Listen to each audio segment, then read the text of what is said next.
නිවේදනය නිකුත් කළ තියෙන රාජ්‍ය භාෂා දෙපාර්තමේන්තුව විසින් මේකදී බඳවා ගන්න තනතුරු විදිහට සඳහන් කරලා තියෙන්නේ භාෂා පරිවර්තක කියන තනතුර.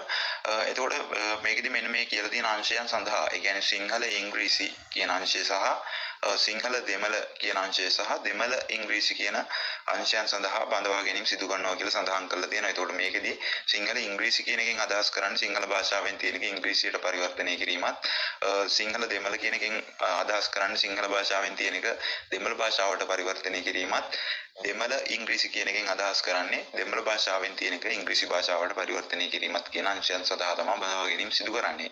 එතකොට මේකට අදාළව විවෘත තරඟ විභාගයක් පවත්වලා බඳවා ගැනීම සිදු කරනවා කියලා සඳහන් කරලා තියෙනවා. අන්නේ තරඟ විභාගය 2025 නොවැම්බර් මාසයේ පවත්වනවා කියලා සඳහන් කරලා තියෙනවා. එතකොට ඔයාලට මෙන්න මේ තනතුරට අයදුම්පත් යොමු කරන්න පුළුවන් කියලා සඳහන් කරලා තියෙනවා. මෙන්න මේ www.languagedept.gov.lk කියන වෙබ් අඩවිය හරහා. ඒ වගේම අයදුම්පත් බාර ගන්න අවසාන දිනේ විදිහට සඳහන් කරලා තියෙනවා ඔක්තෝබර් 2025 ඔක්තෝබර් 28.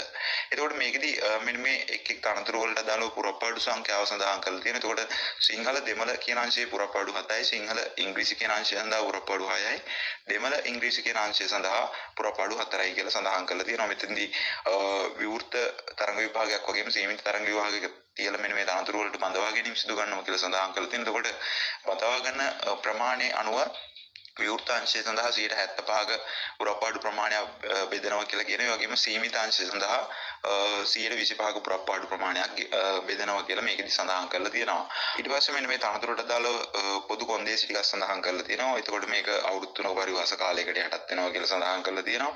ඒ වගේම මේක විශ්‍රාම වැටුප් සහිත ස්ථිර තනතුරක් කියලා සඳහන් කරලා තියෙනවා.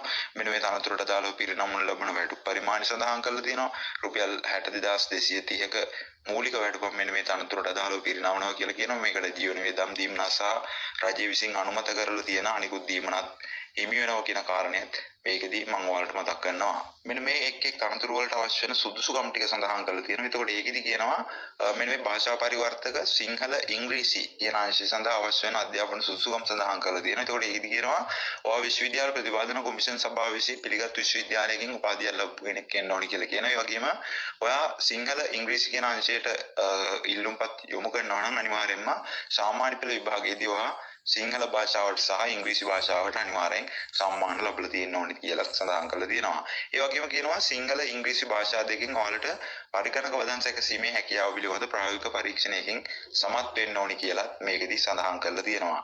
ඊට පස්සේ මෙන්න මේ දෙමළ ඉංග්‍රීසි කියන අංශයේ භාෂා පරිවර්තක කියන තනතුරට අවශ්‍ය වෙන සුදුසුකම් සඳහන් කරලා තියෙනවා. ඒකෙදිත් අර කලින් විදියමයි උපාධිධාරියෙක් වෙන්න ඕනේ කියලා කියනවා. ඒ වගේම මේක දෙමළ ඉංග්‍රීසි අංශය සඳහා නිසා ඔය සාමාන්‍ය පෙළ විභාගයෙන් දෙමළ භාෂාවට සහ ඉංග්‍රීසි භාෂාවට සම්මානයක් ලැබලා තියෙන්න ඕනි කියලා කියනවා. ඒ වගේම ඔයා පරිගණක වදන් සැකසීමේදී දෙමළ ඉංග්‍රීසි භාෂා දෙකෙන් පරිගණක වදන් සැකසීම පිළිබඳව ප්‍රායෝගික පරීක්ෂණයකින් සමත් වෙන්න ඕනි කියලා සඳහන් කරලා තියෙනවා. ඊට පස්සේ භාෂා පරිවර්තක සිංහල දෙමළ කියන අංශය සඳහා අවශ්‍ය වෙන අධ්‍යාපන සුසුකම් සඳහන් කරලා තියෙනවා. ඒතකොට ඒකෙත් අර විදිහමයි උපාධිධාරියෙක් වෙන්න ඕනි කියලා කියනවා. ඒ වගේම සාමාන්‍ය පෙළ විභාගයේදී ඔයා සිංහල භාෂාවට සහ දෙමළ භාෂාවට අනිවාර්යෙන් සම්මාන ලැබලා තියෙන්න ඕනි කියලා කියනවා. ඒ වගේම සිංහල දෙමළ භාෂා දෙකෙන් පරිගණක වදන් සැකසීම පිළිබඳ ප්‍රායෝගික පරීක්ෂණයකිනුත් ඔයාලා සමත් වෙන්න ඕනි කියලා සඳහන් කරලා තියෙනවා. ඊට පස්සේ මෙන්න මේ තනතුරට අදාළව කායික සුසුකම් සඳහන් කරලා තියෙනවා. එතකොට ඒකෙදි කියනවා ශ්‍රී ලංකාවේ ඕනෑම ප්‍රදේශයක සේවය කිරීමට ප්‍රමාණවත් ශාරීරික මෙන්ම මානසික සෞඛ්‍යයෙන් යුතු පුජ්‍යලයක් වෙන්න ඕනි කියලා කියනවා. ඒ වගේම වෙනත් සුසුකම් ටිකක් කියනවා සියලුම අයිතිම්කරු ශ්‍රී ලංකා පුරවැසියෙක් වෙන්න ඕනි කියලා කියනවා. විශිෂ්ට චරිතයකින් යුතු පුජ්‍යලයක් වෙන්න ඕනි කියලා කියනවා. මෙන්න මේ තනතුරට අදාළව වයස් සීමාව සඳහන් කරලා තියෙනවා. වයස අවුරුදු 21 සහ 35 අතර වෙන්න ඕනි කියලා සඳහන් කරලා තියෙනවා.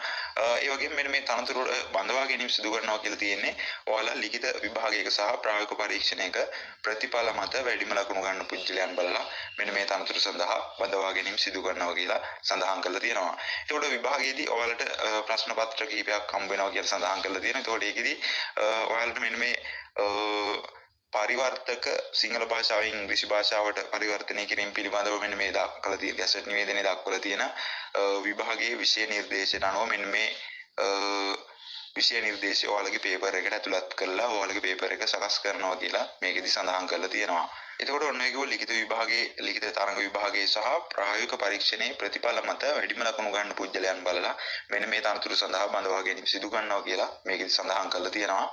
ඊට පස්සේ බලමු අපි මෙන්න මේ තනතුරු සඳහා නැත්නම් මෙන්න මේ තනතුරු මේ විභාගය සඳහා ආයුධම්පත් යොමු කරන්න ඕන ආකාරය කොහොමද කියලා ඔයාලට පුළුවන් www.languagedept.gov.lk කියන වෙබ් අඩවිය හරහා ඔයාලගේ ආයුධම් පත්‍රය යොමු කිරීමේ හැකියාව තියෙනවා. ඒ වගේම අනිවාර්යෙන්ම මාර්ගගතව තමයි ඔයාලගේ ආයුධම්පත් යොමු කිරීමේ හැකියාව තියෙන්නේ.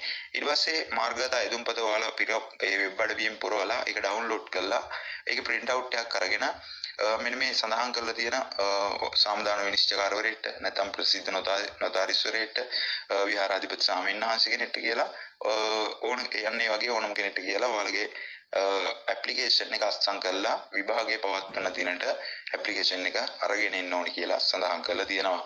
ඒ වගේම ඔයාලට මෙන්න මේ විභාගයට අදාළව විභාග ගාස්තුවක් ගෙවන්න ඕනි කියලා සඳහන් කරලා තියෙනවා. අනේ විභාග ගාස්තුව රුපියල් 1000යි කියලා සඳහන් කරලා තියෙනවා.